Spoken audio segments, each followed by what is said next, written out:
અગાઉના સેશનમાં આપણે જોયું બહુપદીનો પ્રકાર. બહુપદીના પ્રકાર બે રીતે છે.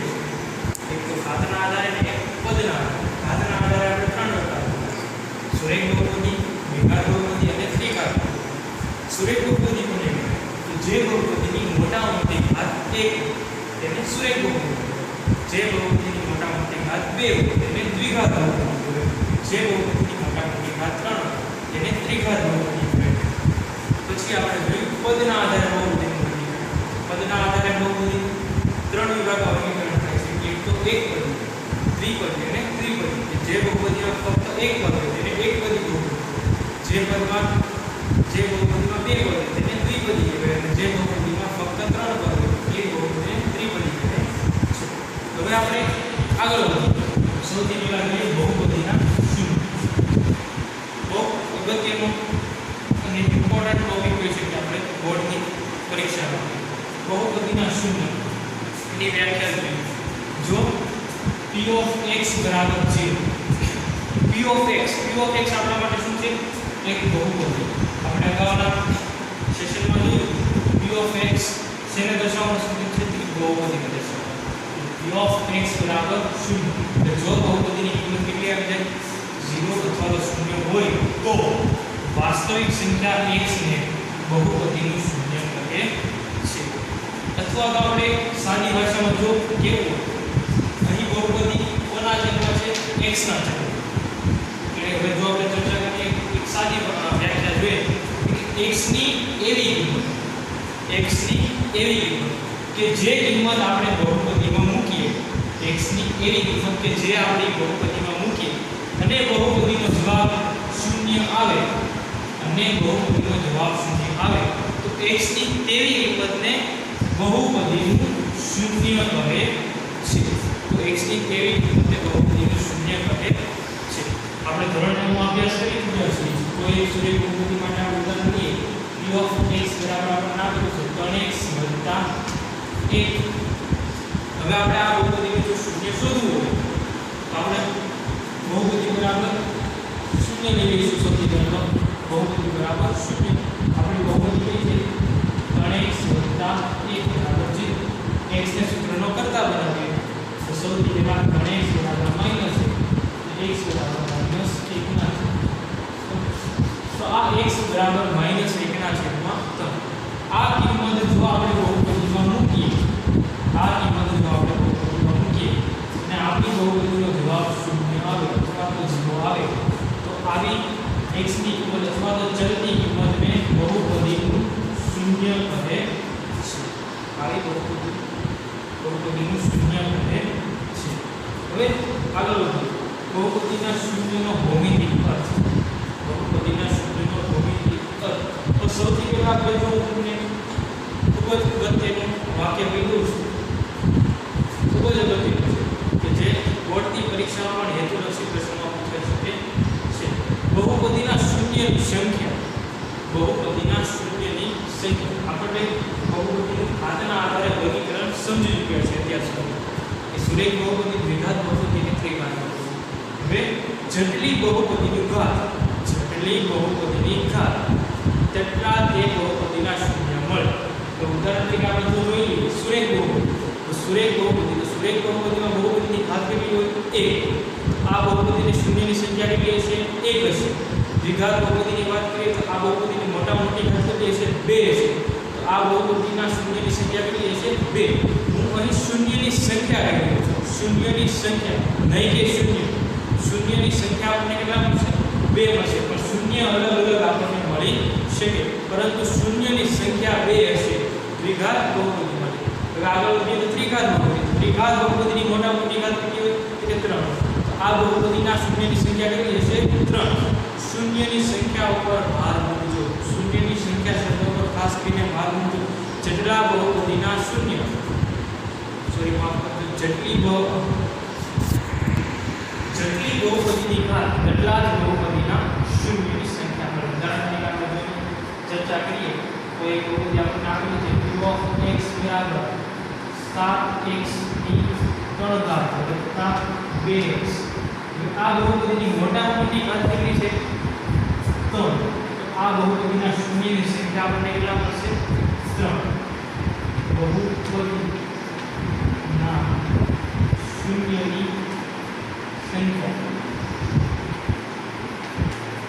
કેટલા મળશે આપણને 3 શૂન્ય મળશે તો આગળ વાત કરીએ બહુપદીના શૂન્યનો ભૌમિતિક અર્થ આ પણ જો બોર્ડની પરીક્ષામાં હેતુલક્ષી પ્રશ્નોમાં ખાસ ઉપયોગી છે સુરેખ બહુપદી સૌથી પહેલા સુરેખ બહુપદી બની ગઈ જે બહુપદીની મોટામાં મોટી ઘાત એ તેને સુરેખ બહુપદી કહે છે આપણે અગાઉ જોયું કે સુરેખ બહુપદીનું વ્યાપક સ્વરૂપ ax + b જ્યાં a ક્યારેય શૂન્ય હશે નહીં માટે y બરાબર ax + b નો આલેખ x અક્ષ બરાબર 1 બિંદુ માઈનસ b ના છેદમાં a કોમા 0 માં છેદતી રેખા છે આપણે સમજાણીએ છીએ કે સુરેખ બહુપદી મોટા મોટી ઘાત એટલે કોઈ a મોટા મોટી ઘાત એટલે છે તેમાં 1 અહીં આપણે y બરાબર ax + b નો આલેખ હકીકતમાં ax + b શું છે આપણી બહુપદી છે બહુપદી બરાબર આપણે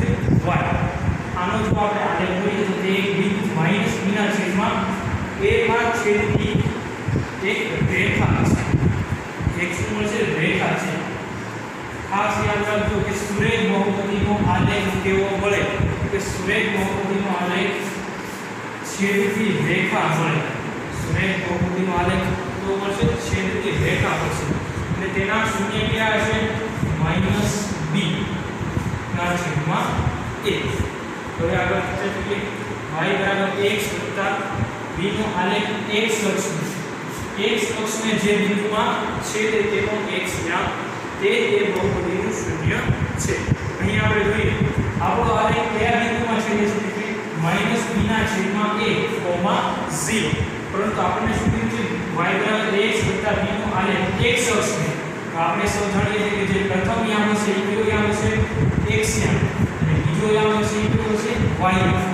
x અક્ષને જે બિંદુમાં છેદે x અક્ષને કયા બિંદુમાં છેદે છે -b ના છેદમાં a જે બિંદુમાં છે તેનો x યામ છે તો આપણું બહુપદીનું શૂન્ય કેવું છે x બરાબર -b ના છેદમાં a જો આપણે તે મેળવવું હોય તો પણ તે આપણે તે મેળવી શકીએ છીએ ઉદાહરણ તરીકે આપણે લઈએ તો p of x બરાબર x + b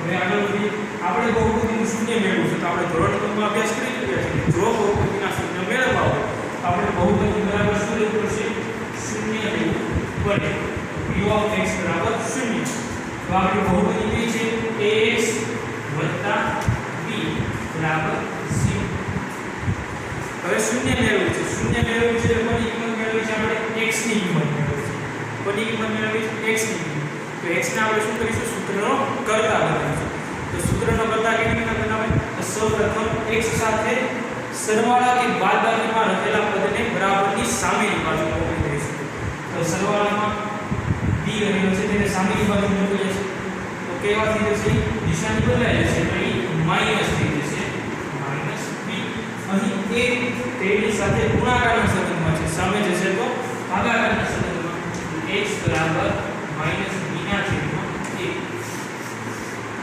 આથી આપણા બહુપદીનું શૂન્ય થશે x બરાબર -b ના છેદમાં a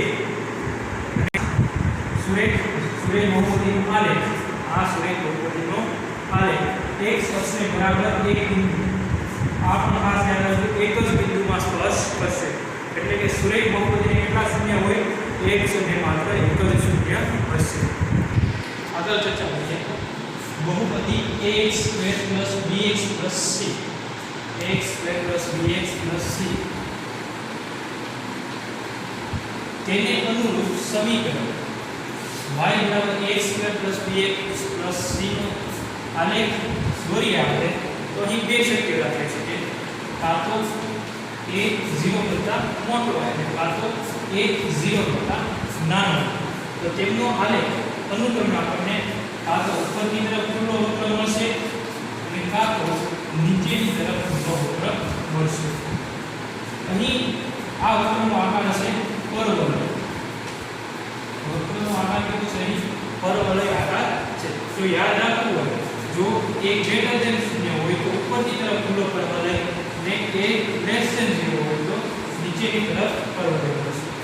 આ વિધાન પરથી ધોરણ 10 માં બોર્ડની પરીક્ષા 2019-20 માં આ પ્રશ્ન પૂછાઈ ચૂકેલો છે. આ જ વિધાન પર આધારિત આગળ ચર્ચા કરીએ. y બરાબર x વર્ગ વત્તા bx વત્તા c ને દર્શાવતો કર્વ લઈ x અક્ષને જે બિંદુમાં છેદે તે બિંદુના x નામ થાય. અગાઉ સુરેખ બહુપદીની જેમ જ x અક્ષને જે બિંદુમાં છેદે તે આપણા શૂન્ય થશે. x અક્ષને જે બિંદુમાં છેદે તે બિંદુના x નામ તે આપણા બહુપદીના શૂન્ય થશે અને જેટલા બિંદુમાં છેદે તેટલા આપણા શૂન્યની સંખ્યા થશે. આ બહુપદી દ્વિઘાત બહુપદી છે. આથી આ બહુપદીના શૂન્યની સંખ્યા 2 હશે.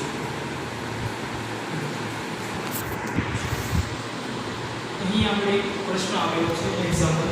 બહુપદી q of x બરાબર -3x નો વર્ગ વત્તા 7x ઓછા 1 નો આલેખ ખાલી જગ્યા તરફ નો વક્રફળ ઉપરની તરફ કે નીચેની તરફ બે ઓપ્શન આપેલા છે. બે વિકલ્પો આપેલા છે, ઉપરની તરફ અને નીચેની તરફ. તો સૌથી પહેલા આપણે જોઈએ આ બહુપદી કઈ બહુપદી છે.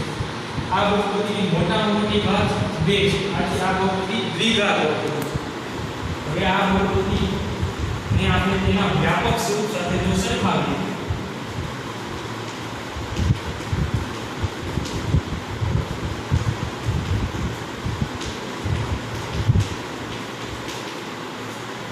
આ બહુપદીને જો આપણે તેના વ્યાપક સ્વરૂપ સાથે સરખાવીએ તો a બરાબર આપણને મળશે -3, b બરાબર મળશે 7 અને c બરાબર મળશે આપણને 1. હવે આપણે જોઈએ તો દ્વિઘાત બહુપદી માટે બે શક્યતા છે. આ તો એક 0 કરતા મોટો હોય આ a 0 કરતા નાનો. જો 0 કરતા a મોટો હોય ઉપરની તરફ ઊંચો વક્ર મળશે અથવા a 0 કરતા નાનો હશે તો નીચેની તરફ ઊંચો વક્ર મળશે. અહીં જોઈએ a બરાબર -3. a જે છે એ 0 કરતા કેવો છે નાનો છે. a 0 કરતા નાનો છે તો ખુલ્લો વક્ર મળશે પણ કઈ તરફ નીચેની તરફ ખુલ્લો વક્ર મળશે.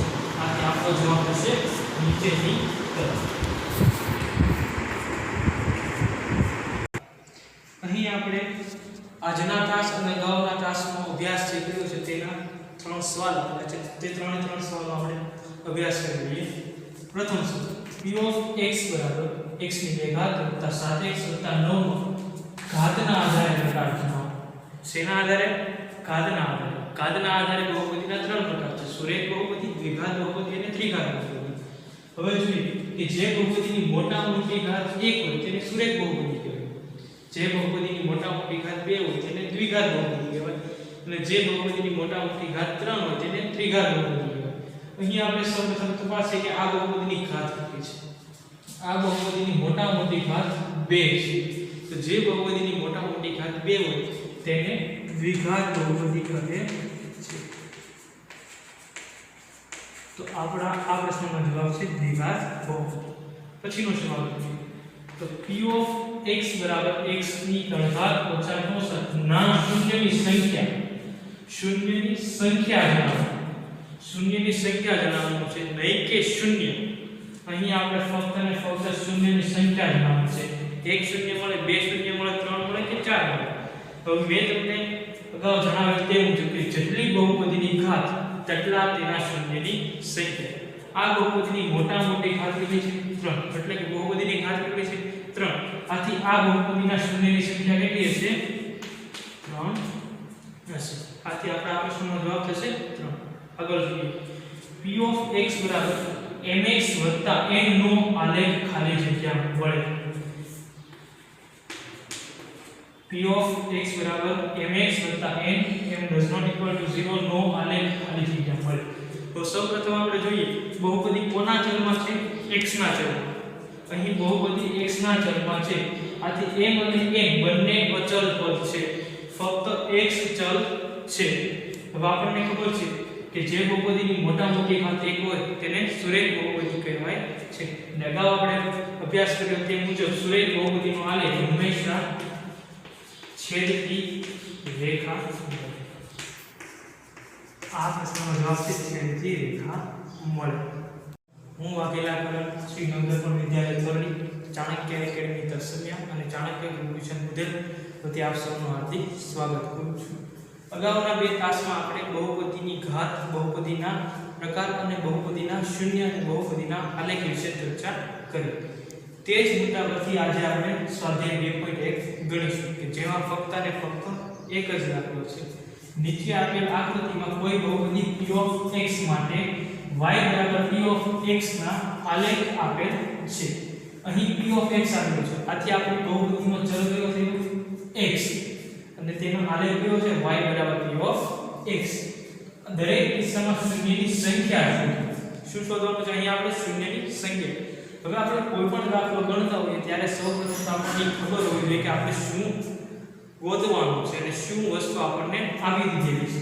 તો અહીં આપણે શોધવાનું છે શૂન્યની સંખ્યા અને આપી દીધેલું છે આપણને આલેખ આપી દીધેલા છે.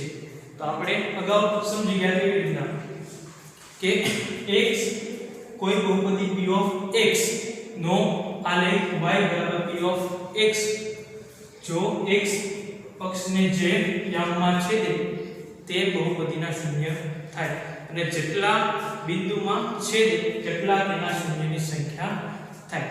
હવે આપણે જોઈએ આ આપણો આલેખ છે y p of x.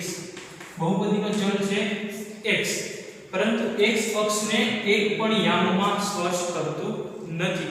આથી આ બહુપદીના શૂન્યની સંખ્યા થશે 0. આ બહુપદીના શૂન્યની સંખ્યા થશે 0. બીજા દાખલા તરફ આપણે આગળ વધીએ. આપણો આલેખ આપેલો છે y p of x. ચલ આપણો છે x અને આલેખ છે આપણો y p of x. તો x અક્ષને જેટલા બિંદુમાં છેદે તેટલા શૂન્યની સંખ્યા થાય. x અક્ષને ફક્ત અને ફક્ત જો આપણે આલેખ જોઈએ અહીં સ્પર્શ કરશે, પરંતુ એ તો y અક્ષ છે, આથી તેનો કોઈ અર્થ થતો નથી. પરંતુ x અક્ષને ફક્ત અને ફક્ત એક બિંદુમાં સ્પર્શ કરે છે. આથી આ આલેખના શૂન્યની સંખ્યા થશે 1. પછીનો દાખલો જોઈએ. y p of x આપણને દીધેલો છે બહુપદી કયા ચલમાં છે? x ના ચલમાં છે. આથી x અક્ષને જેટલા બિંદુમાં છે તેટલા શૂન્યની સંખ્યા થાય. તો આપણે આલેખ જોઈએ તો x અક્ષને અહીં છે, આ y અક્ષ છે, આથી તેનો કોઈ અર્થ થતો નથી. આગળ જઈએ તો x અક્ષને ફરી છેદ્યું, આગળ જઈએ તો x અક્ષને ફરી છેદ્યું, એટલે કુલ મળીને x અક્ષને 3 બિંદુમાં છેદે છે. આથી આ બહુપદીના શૂન્યની સંખ્યા થશે 3. આગળ જોઈએ y p of x. આ બહુપદી કયા ચલમાં છે? x અક્ષ. આથી x અક્ષને જે ચલમાં x અક્ષને જેટલા બિંદુમાં છે તેટલા તેના શૂન્યની સંખ્યા થશે. x અક્ષને ફક્ત અને ફક્ત 2 બિંદુમાં સ્પર્શ કરે છે. આથી આપણા શૂન્યની સંખ્યા થશે 2. આગળ જોઈએ. આલેખ આપેલો છે આપણને y p of x. બહુપદીનો ચલ છે x, એટલે x અક્ષને જેટલા બિંદુમાં છે તેટલા આપણા શૂન્યની સંખ્યા થશે. તો 1 2 3 અને 4. આથી આપણા શૂન્યની સંખ્યા થશે 4. આગળ જોઈએ. બહુપદીનો આલેખ આપેલો છે y p of x. બહુપદી કોના ચલમાં છે? x ના ચલમાં. આથી x અક્ષને જેટલા બિંદુમાં સ્પર્શ કરશે તેટલા આપણા શૂન્યની સંખ્યા થશે. x અક્ષને 1 2 અને 3 બિંદુમાં સ્પર્શ કરે છે. આથી આપણા શૂન્યની સંખ્યા થશે 3.